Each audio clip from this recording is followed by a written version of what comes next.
Understanding Black Folk in Movies.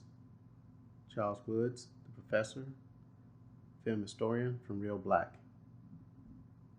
We think we know the psychology and pathology of film and television. Let's see how an expert on film history, Charles Woods, can increase our understanding and knowledge. What's the 3D effect in Scandal?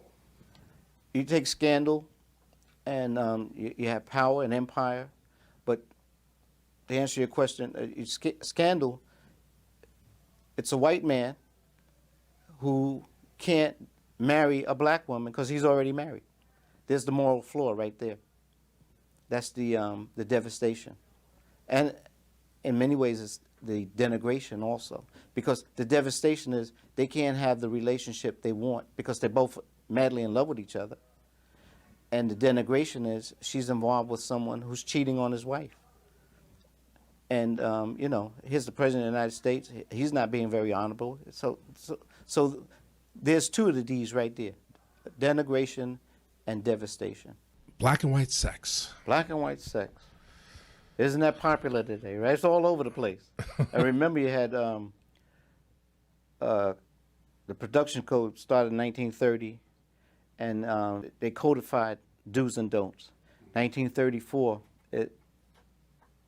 they were enforcing the do's and don'ts. One of the do's and don'ts, number 6, there shall not be any sexual relations between a black and a white. They made that very plain. First and foremost, you got to realize that it's always been one of the main things the white man has wanted to do through the industry, through cinema, through literature, through anything. You never want to popularize the sexuality of the black man. And when you look at the heinous crimes that have been committed against black men, when you talk about lynching, not only did they string him up, but they cut his testicles. Okay, so there's something, Francis Welsing goes into that deeply. But the thing is, the black man's sexuality, they've always wanted to tone that down. So anytime you had blacks on the screen, where you had it prominent for the first time was in Birth of a Nation. They wanted to project that image of the black man fiending for the white woman. And that's one of the things that helped to give rise to the KKK, because we're going to put these blacks in their place, and we're going to fight to make sure that we don't have, through interracial conjugation and mating, the mongrelization of the white race. So you have a series of films, but there's always been this attempt to show it. And the first major film to deal with the issue of interracial sex was Pinky, 1949. But the way they can get away with it is by having a white actress, Jean Crane, play the part. What you have to understand is, yes, that's the way they can deal with it, because the audience, the catharsis for the white audience is, well, we know this is really a white woman. What am I then? You tell me. You're the ones that set the standards, you whites. You're the ones that judge people by the color of their skin. The thing is, you're still promoting the theme of black and white sex, which is problematical for people who don't want to see it. Mm-hmm. You follow what I'm saying? Because that film had issues that had to be censored, and it wasn't accepted in southern parts of the country. Right. And before that, you had a lot of people who don't even realize one of the first depictions of miscegenation was Uncle Tom's Cabin, because Simon Legree was having a relationship as a slave master with his black wenches. Okay, so a lot of people don't know that, but that precedes a lot of films. So there's what you call the 3D effect. Okay, if you go and look from, let's say, the most popular film, because Pinky was a super success. If you look at the history of the depiction of interracial romance, mm-hmm. they have to do it in a certain way. And it just didn't start with blacks. They did it with the Last of the Mohegans, where, you know, you had the Native American and he loves the white woman, but they both die. They jump off the mountain. But the thing is, my 3D effect is whenever you're going to have the depiction of black and white sexual relations, they put in what I call the 3D effect. You have denigration, devastation, and destruction. One of those three or all of those. One or two of them or all of them. Denigration means what they would do is, for the white character, they would make it an immoral white character, okay? Birth of a Nation, the white character who has a mulatto lover, has got a club foot, okay? If you remember Mandingo, you remember Mandingo? Well, the guy who's in love with the part played by Brenda Sykes, you remember he had a limp, okay? That's the denigration. Right. So you can't have a straight white Anglo-Saxon Protestant healthy white man in any kind of relationship. No, because the thing is, the sensitivity is to the people who object to this image. They have to have something that makes it a cathartic way they can accept seeing it and deal with it, where they don't go buck wild, okay? You take 1965, Sydney does a film, A Patch of Blue. She's blind. The white girl is blind. You take when Jim Brown was one of the first to do it in major films. He did one called Kenner, where the white actress is playing an Indian, not a Native American, but an Indian from India. When he did Grasshopper, this girl has had sex all over the place, but when she finally decides to get with Jim Brown, he marries her, you know, and then she's killed. No, she's not. He's killed. That's Okay. the destruction. So that's the destruction. I know the reason you go out with all those guys. It's so that you won't get involved with any of them, right? That way you won't get hurt. I'm not like that. Yes, I am. The devastation is, you even come to Spike Lee's Jungle Fever. What was the devastation? Well, devastation, when I say devastation, it means that they'll set up a situation where the relationship can't work. Why can't it work? Well, it's not going to work because Wesley Snipes' character, he's a married man, right? He's just experimenting. But he doesn't really want to break up with his wife.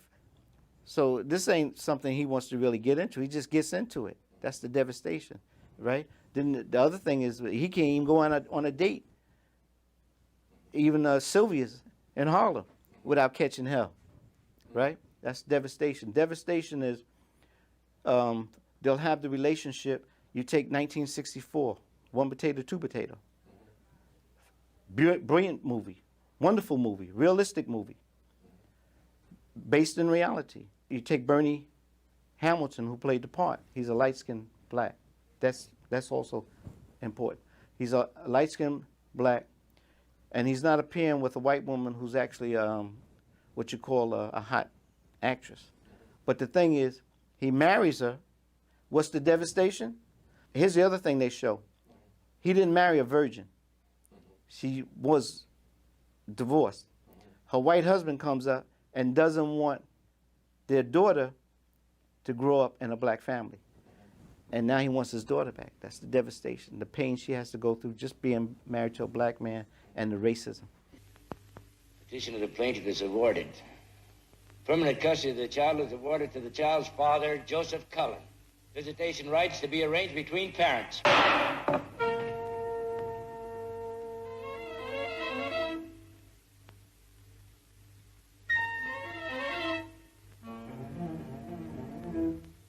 And the destruction. Give a couple examples of that. Well, destruction, you take, for example, you get back to Sidney Poitier. he falls in love with Joanna Shimkus, who he later married in real life. But they have a relationship. They both get killed in the end. Mm. Well, take a recent movie like Black or White. There's no necessarily on-screen romance there, but it does follow a lot of the same tropes. Well, what's the destruction? You take Black or White, Kevin Costner's Black or White. The destruction is, first of all, you never see the relationship on screen. But obviously, if the white woman is not there, what happened to her? She died. There's the destruction. So there's a destruction right off the bat. And so she's punished. There has to be some sort of punishment for these types of relationships. Because, first of all, you have the imagery. Mm-hmm. And now, for something that was number 6 on You Can't Have It, all of a sudden we have a sense that we're being inundated with the imagery. You take Focus recently, Focus with Will Smith. Mm-hmm. Well, some people say, well, where are the 3Ds with that? Well, how did he meet this girl, this white girl?